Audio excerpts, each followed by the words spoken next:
Today, we are going to talk about challenges and proposals for early English education in Japan's elementary schools. These are contents. First of all, I'm going to tell the outline of the English education in elementary school. In 2020, English became a subject for 5th and 6th graders, and foreign language activities were shifted to 3rd and 4th graders. 2. Both raise the goal as to deepen the pupils' understanding of the underlying cultures of foreign languages and foster an attitude of attempting to proactively communicate in foreign languages while giving consideration to the people they are communicating with. 3. Ultimate goal of the vocabulary is 600 to 700 words. 4. Foreign language activities is conducted in 35 classes a year. That means once a week. Foreign languages is conducted in 70 classes a year. That means twice a week. Teaching style is team teaching. Classroom teachers, ALTs, English specialized teachers, local people who are fluent in English are involved. Course of study stipulates classroom teacher as T1.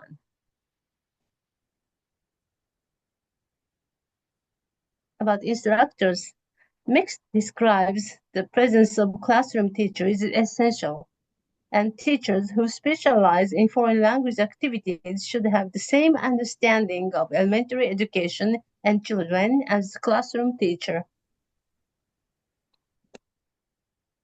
Now, we are going to review the contents in the course of study of foreign language activities and foreign languages, which our proposal refers to. The overall objective of foreign language activities is to form the foundation of communication through language activities of listening and speaking. The course of study encourages to incorporate these contents to promote pupils' understanding the languages and cultures of Japan and the foreign countries. 1. Becoming familiar with the sounds and the rhythms of English. 2. Realizing the differences from the Japanese language. 3. Noticing how interesting and rich languages are. 4. Realizing the differences in lifestyles, customs, and events, etc., between Japan and foreign countries, and noticing that there are diverse ways of thinking. Textbooks are distributed by mixed. Let's try 1 for 3rd graders. Let's try 2 for 4th graders. The overall objective of foreign languages is to form the base of communication through language activities of listening, reading, speaking, and writing. Points for developing teaching materials are to select suitable and various topics about everyday life, manners and customs, stories, geography, history, traditional culture and nature, etc., of the people of the world, mainly people who use English and Japanese people in accordance with pupils' developmental stages and interests. Textbooks are authorized by mixed. Each municipality selects textbooks. As we have seen, there are the national curriculum guidelines for 3rd and upper grades. Without guidance for lower grades, however, tentative English classes are already conducted. In addition, 60% of schools report that ALTs develop the materials. 2. Another problem is that there are discrepancies in teaching hours between schools. About 39% of schools conduct about 35 hours, which means once a week, whereas others conduct 12.9 hours, which is 1 hour a month. Nakazawa et al. Point out the problem that classroom teachers have almost no knowledge, while ALTs are lack of experience of teaching Japanese students. Nakazawa and Kano's report that 80% of the teachers answered that English specialized teacher is suitable for T1. The according to mixed research, as grades advances, the percentage of instruction provided by English specialized teacher increases. However, in reality, English specialized teachers are often less experienced teachers or non-English teachers. As already pointed out, syllabus planning and lesson delivery is rather difficult for classroom teachers who has no knowledge about English and English teaching, although they are supposed to do that. Despite the barrier for teachers toward English teaching, however, Ishimori suggests that teaching understanding of underlying culture of foreign languages is possible to change the teacher's attitude toward elementary school foreign language education in a positive direction.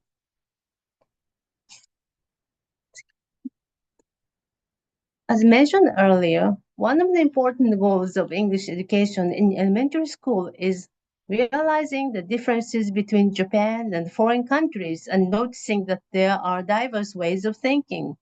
However, according to Kano et al.'s research, this goal has not been fully achieved. Kano et al. Conducted a questionnaire survey and found that the foreign language for children is English and the foreign language for children is English, and the foreign country for children is the US. In addition, the countries they want to visit are Hawaii and Guam. So based on these studies, we set two goals. One is to make students aware of phonetic or phonological differences between English and Japanese. And the second is to encourage students to be interested in different cultures in the world and foreign language that they are going to study in the following years. So the first goal is to make students aware of borrowed words from English and notice phonological differences between the two.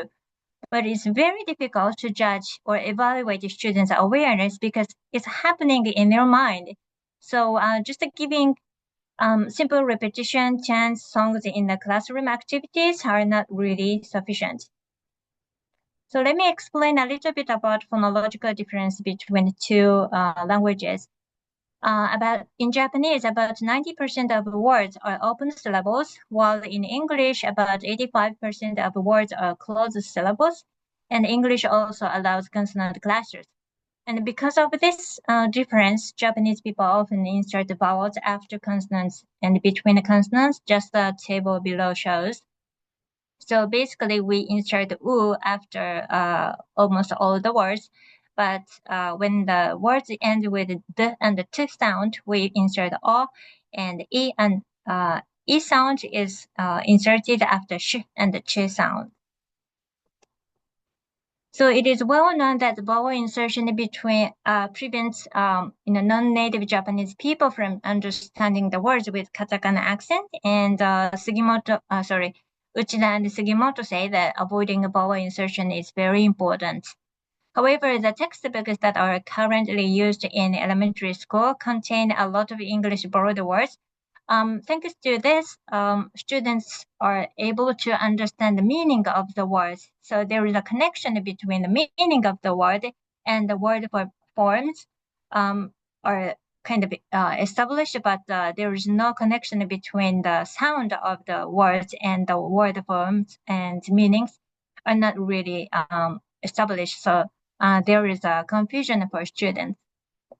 So according to Kawai, even though the katakana words are mostly used in the textbooks, upper graders inserted vowels for borrowed English anyway, and some students seem to be very overwhelmed when they were introduced many words, even though they were katakana words. So we thought, exposing the students to sound differences in early age can be helpful. So here is the list of the words that are actually used in the elementary school textbooks. And look at this yellow highlighted words, potato, Koreans, Australia. They are actually pronounced like potato, kare, and Australia. And they are very different, from English words, English sounds.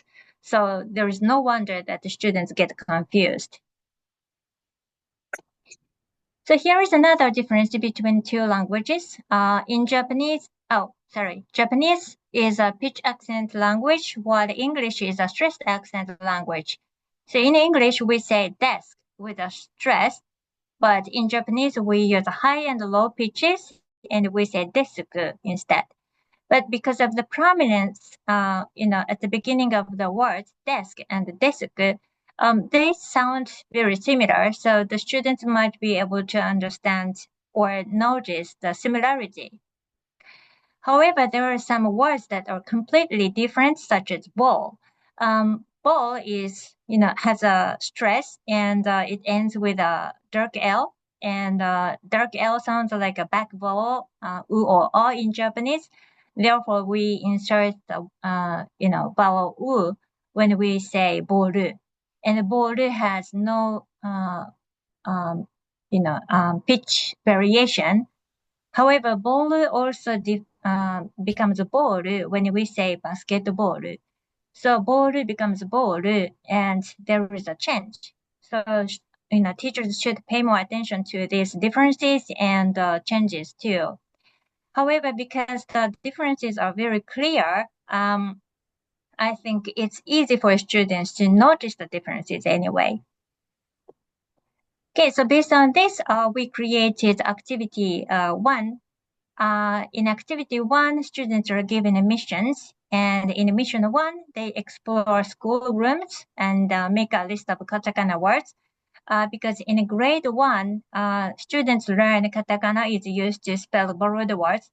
And of course, they can't recognize which words are actually borrowed words, but it's a good opportunity that they are learning which words can be spelled in katakana, like cabinet or computer, desk, chair, things like that. And also, young learners' concentration lasts only 10 to 15 minutes, so they can't really stay in the classroom. So it's the activities that involve like changing rooms or classroom competition might be appropriate for the students this age. So, they come back to the classroom and they write the pitch lines above the katakana words and the gesture, the high and the low pitches. And besides the Japanese words, teachers can write English words, and the students, place stickers on the straight parts of English words. And this was actually done by my son, and he's only 7 years old, so he is in the second grade. And he placed the sticker on the wrong place, but as long as the students notice that the beginning of the words are stressed the strongest, I think this is sufficient. Okay, so in mission 4, students notice the feature of vowel insertion with the kinetic aid. So Kamiyama wrote in his book that students can place their hands on their throats and pronounce I, U, E, O because vowels are voiced sounds and their throats vibrate. And after that, they can also Kamiyama says students should use words ending with voiceless consonants so that they can understand or notice the difference between map and map with vowel insertions. And when they succeed in doing that, students can raise their hands. And if all the students raise their hands, teachers do not have to move around the classroom to check, every single student succeeded in pronouncing or noticing the difference between a vowel insertions or non-vowel insertion word. Okay, the second goal is to raise students' awareness of global diversity and make students actively research and discover new things about foreign countries to interest them in the world.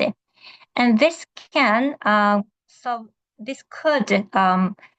solve the issue that there are discrepancies in teachers' knowledge of English or teaching skills because classroom teachers do not have English knowledge because they study like 5 subjects, but they don't study English itself as a major. So it changes, teacher-centered learning style to learner-centered activity. And we narrow down the topics to three: food, animals, and famous places. These things are what young children are interested in. Food is because various foods are introduced in the third and fourth graders textbooks, but local unique foods like beaver tail in Canada, for example, are not introduced. So they might be interested in those, especially if they want to go abroad in the future. And animals, it's because, understanding what animals live where before learning SDGs in upper grades is very helpful. And famous places, it's because mostly only names of countries are introduced. And just like us adults, when we go abroad, we want to visit famous places such as Mount Fuji or Kiyomizu Temple in Japan. And these famous places are relevant to history, cultural events, and religions that upper graders usually learn in their subjects.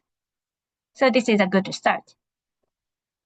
So in activity two, each student is provided a fake passport, and in a group they can search which countries actually exist in the world map, and then they can choose which country, or they can decide which country they want to go, and they learn the indigenous animals or local foods or famous places there, and after doing the survey or research, they get the stamp on the passport.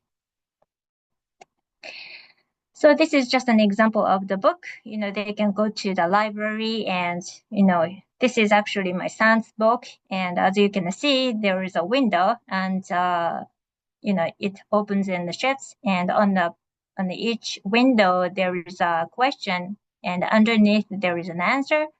And on the following page, it shows various places or activities. Like they can see, Northern Light in Canada, or they can go to see Statue of Liberty, or see totem poles in the Vancouver area, things like that.